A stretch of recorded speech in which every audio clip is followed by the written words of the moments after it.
Welcome back to our sequence on real-world considerations in engineering design. In this session, we will take a brief look at how the environment in which the design operates limits an engineering design and how failure to take all relevant environmental constraints into account can be just as much of a disaster as a functional failure in the design.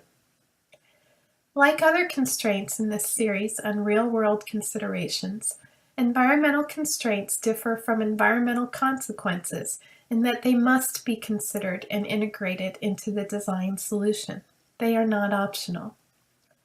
Since in most cases, engineering design teams do not have the luxury of designing in a vacuum, environmental constraints always come into play during the design process and must be integrated into both the design specifications and considerations of which design alternatives make the cut and which must be disregarded due to these constraints. Although different from a corporate setting, we are nevertheless obligated to address environmental constraints in the classroom or other educational setting, not only because these environmental issues do indeed come up in the real world, but because they are required by the organization ABET, which oversees what we teach to engineers before granting a degree. ABET defines certain outcomes which students are expected to have once they graduate. Outcome C states that students should have an understanding and ability to design within environmental constraints. Let's take a look now at what that can look like during the engineering design process. Environment can influence engineering design in one of two ways. First, the operating environment can affect the performance of the design. When designs are expected to operate in a wide range of temperatures, vibrations, humidity, or other conditions, their performance can vary accordingly, affecting accuracy and other performance parameters of the design. Second, regulations, laws, and other constraints can restrict how much impact an engineering design can have on the environment. A common example of this is in air pollution and emissions. Engineering designs can't spew whatever and whenever into the air. They must meet certain criteria in the country or region in which they operate. And just like operating parameters, restrictions on air quality impacts can also limit the ultimate performance of the design or product that is required to meet these emissions standards. The bottom line is that both types of environmental constraints can reduce the quality and performance of an engineering design.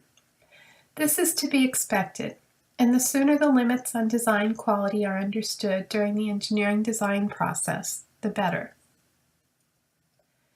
As an example of an operating environment constraint, let's look at the issue of temperature. Typically, products are designed to operate within 3 specific ranges, depending on their application and use. It is not up to the design team to change these ranges, but only to pick the one that is best suited to the target market for the design. Unfortunately, designing for a broad temperature range often influences the accuracy of electrical, mechanical, and electromechanical devices in a negative way, and needs to be incorporated early on in the design process.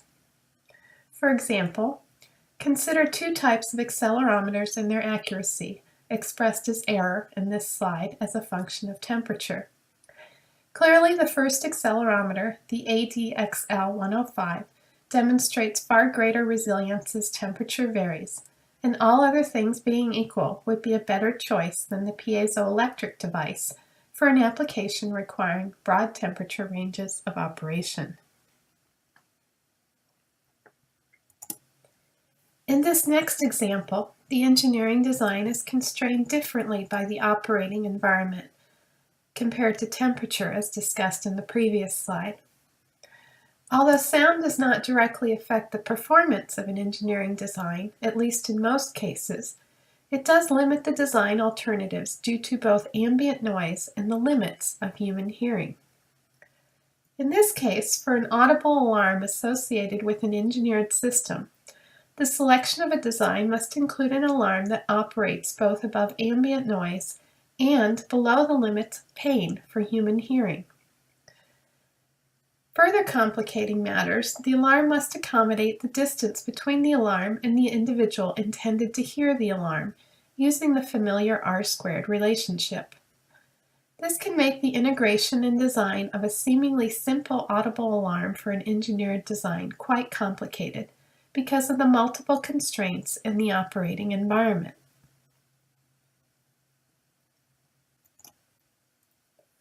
It is not only humans that we have to consider in noisy engineering designs. We are also obligated to consider animals who may be roaming or present in the operating environment. Can the animals hear the noise we make? Is it too much when the noise is not intended for those animals? Is it just enough when the noise is intended for certain animals such as rodents and not others? When engineering design meets the environment, it is rarely simple or straightforward, as these three examples in temperature and in sound would indicate. Another potential constraint imposed by the operating environment on engineering design performance and design options is that associated with vibration, particularly in moving systems such as automobiles or machinery. For example, vibration is well known to change the electrical contact resistance and the quality of an electrical contact as soldering and other joints flex up and down during the vibration. To prevent this flexing from making a design non-functional or intermittent, the U.S. Council for Automotive Research has imposed a constraint for vibrational environments that limits how long contact resistance can rise above 7 ohms. The contact resistance and the length of time over which it is elevated are both taken into consideration in this vibration-related environmental constraint. Thus far, we have discussed how operating environment parameters such as temperature and vibration can constrain the performance of engineering designs, or the alternatives for engineering designs that are options for particular applications. In this slide and the next, we look at a different type of environmental constraint, that which is imposed by a regulatory or other overseeing agency, or in some cases, even the company one works for, to limit or reduce the impact of an engineering design on the natural environment. In this first example, we look at limits on the toxic materials that can be used in building electronics. Although only the European Union is subject to these limits, designs made in the U.S. generally conform to these constraints to ensure that resulting products can be used and sold in the EU.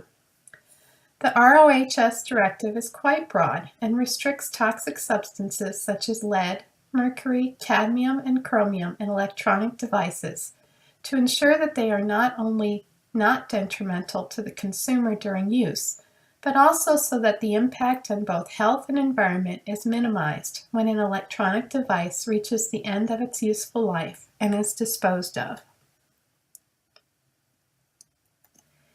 While RoHS restricts the impact of electronic devices, U.S. regulations restrict, in a similar way, the impact of power tools on air quality.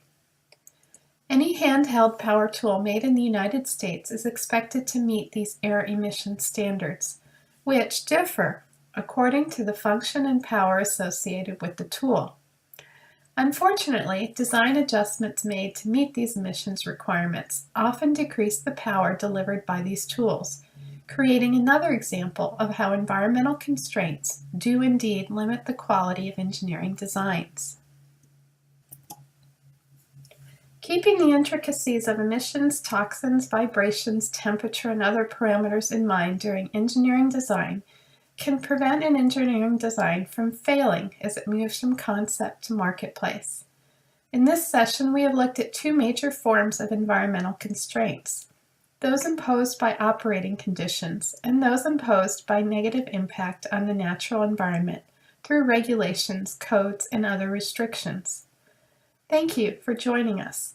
This concludes our introduction to real-world considerations of environmental constraints in engineering design. We certainly hope that this introduction to the impact of environment on design has been helpful, and that you'll join us again as we look at additional real-world considerations.